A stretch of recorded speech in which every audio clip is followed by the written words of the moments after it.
And Surya's passion and his daily ambition is that he wants to make difference to one person every day at least.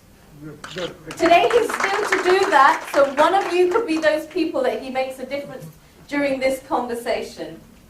Today when you're talking about building sustainable leadership strategy, building is about building a culture. And when you're talking about leadership strategy for future organization development, future is about sustainability, so that organizations can take it forward for their future developments. So about a year or so ago, Infosys called back Narayan Murthy. And you know why? Because they felt that they need his leadership once again. So Infosys had great processes, but the people development was a disaster over the years. So they wanted to bring him back so that he can set things right. When we look at organizations, we have managers, we have leaders. Managers manage processes, they manage systems, they manage people, but leaders inspire. Managers are mechanical, leaders are inspirational.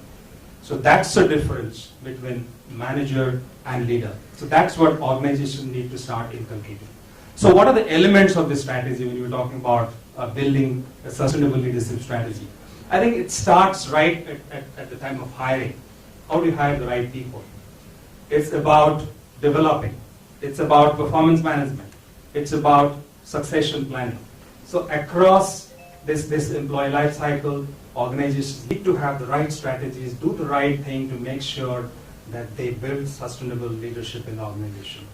In the US, I have heard that they do not advertise a lot for positions. Selection takes place over a cup of coffee, over a discussion and so on. They do not really advertise a lot. But here in India, we do a lot of advertisement, and then we look at the qualification, we look at the certifications and so on.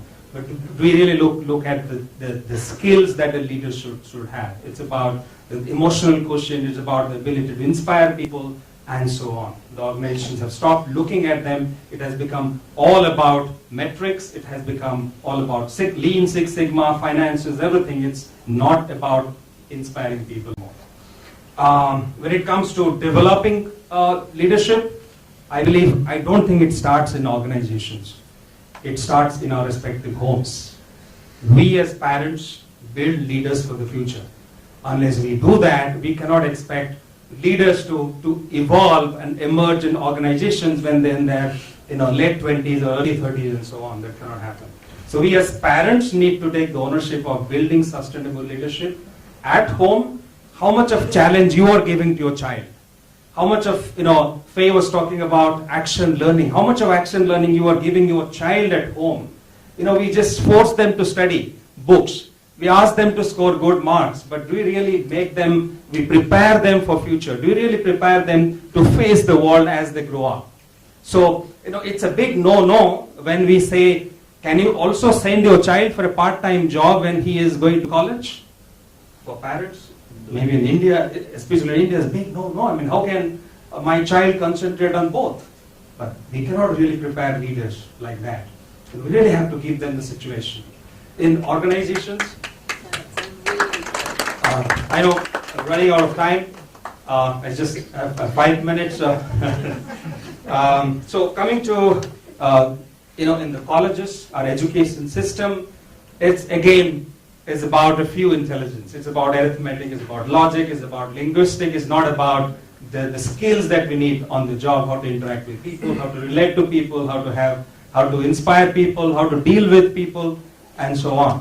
So that's the challenge. So it starts at home, it continues in our education system, in our colleges and universities, and then we carry it forward in the organizations. That's where I think our development process has to look at the motivation dynamics today.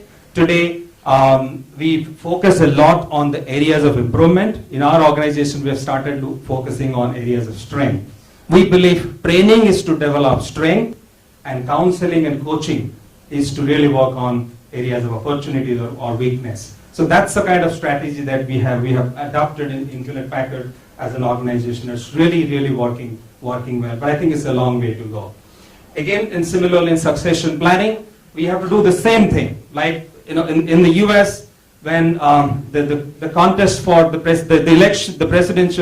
election takes place, the people not only look at the capability, the track record, they also look at what relationship Obama has it with his wife, with his children, and so on. Those relationships are also important. When you're looking at succession planning, we're looking at future leaders, it's also important to look at those aspects as part of a succession planning strategy as well. So I think, in conclusion, I think we'll probably carry on the discussion. I think it's extremely important. The world is changing, and then we have been talking about the change all around us. So time has come that organizations also start re-looking at the way they develop leadership. Thank you very much. Thank you, Surya. And now we'll hear